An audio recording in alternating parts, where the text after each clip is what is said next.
BPSSC जो दरोगा की बहाली करवाने वाला संस्थान है, आयोग है, उस आयोग ने कसम खा लिया है कि हम किसी भी परीक्षा को पारदर्शी तरीके से नहीं होने देंगे। सरकार ने अभी तक कोई संज्ञान नहीं लिया है। हर परीक्षा में चाहे तो छात्र कितना भी हंगामा कर ले, पेपर लीक, धांधली और सेटिंग की चाहे जितनी बातें उठे, लेकिन ये सरकार टस से मस्त होती हुई नहीं दिख रही। आज जब पूरे देश के अंदर छात्र युवा सड़क पर हैं, अपने भविष्य के लिए, शिक्षा को बेहतर करने के लिए, गुणवत्तापूर्ण शिक्षा के लिए, सम्मानजनक रोजगार के लिए, अब वो समय आ गया है कि बिहार में एक बार फिर से बीपीएससी, बीएसएससी और बीपीएसएससी इन तमाम मुद्दों को जोड़ करके छात्र युवा फिर से इस सरकार के ऊपर दबाव बनाए, आंदोलन शुरू करे। गर्दनीबाग में 11 तारीख से एक महा आंदोलन की शुरुआत होने जा रही है। बिहार में फिर से छात्र आंदोलन की सुगबुगाहट तेज हो गई है।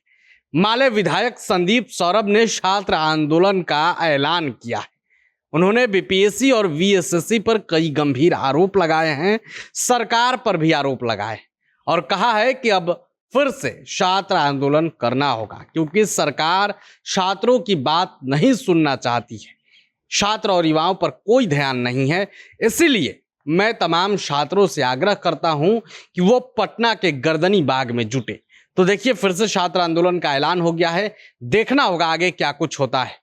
आप खुद माले विधायक संदीप सौरभ को सुनिए। दोस्तों नमस्कार।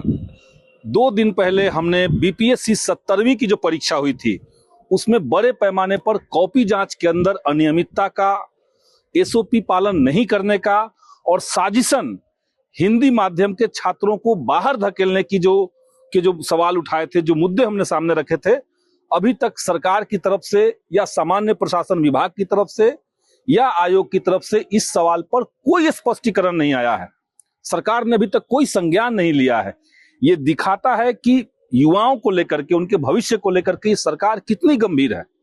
उसी तरीके से बीएसएससी, बिहार कर्मचारी चयन आयोग, जिस आयोग ने 3 साल पहले वैकेंसी निकाली, कई दफा छात्रों को फॉर्म भरवाया गया ये कह करके कि सीट बढ़ गई है, फिर से फॉर्म भरिए, फिर से फॉर्म भरिए, 3 बार फॉर्म भरवा दिया गया, लेकिन अभी तक उसकी बहाली नहीं हुई है। बीपीएसएससी जो दरोगा की बहाली करवाने वाला संस्थान है, आयोग है, उस आयोग ने कसम खा लिया है कि हम किसी भी परीक्षा को पारदर्शी तरीके से नहीं होने देंगे।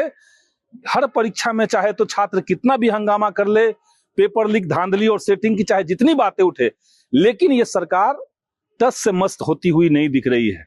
आज जब पूरे देश के अंदर छात्र युवा सड़क पर हैं, अपने भविष्य के लिए, शिक्षा को बेहतर करने के लिए, गुणवत्तापूर्ण शिक्षा के लिए, सम्मानजनक रोजगार के लिए, न्यायपूर्ण बहालियों के लिए जिस तरीके से बिहार के युवा लड़ रहे हैं, देश के युवा लड़ रहे हैं, अब वो समय आ गया है कि बिहार में एक बार फिर से बीपीएससी, बीएसएससी और बीपीएसएससी ऐसे जो आयोग हैं या दूसरे और जो सवाल हैं, इन तमाम मुद्दों को जोड़ करके छात्र युवा फिर से इस सरकार के ऊपर दबाव बनाए, आंदोलन शुरू करे। छात्र जब हमसे मिलने आ रहे थे तो छात्रों ने कहा कि वो आंदोलन शुरू करने जा रहे हैं।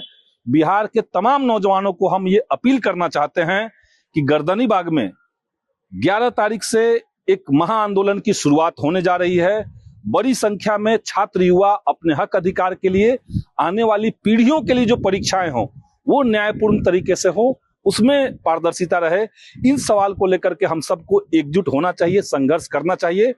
तो मैं आप तमाम युवाओं से, बिहार के सभी छात्र नौजवानों से, परीक्षार्थियों से अपील करूंगा कि गर्दनीबाग में चलने वाले जो महा आंदोलन है, धरना है, उसमें भारी संख्या में शांतिपूर्ण तरीके से उसमें सब लोग शामिल हों और इस आंदोलन को सफल बनाएं। सरकार को युवाओं के पक्ष में सोचने के लिए और नीति बनाने के लिए विवश करें। शुक्रिया। इनकलाब जिंदाबाद। प्रभातखबर.com, विश्वास वही, रफ्तार नहीं।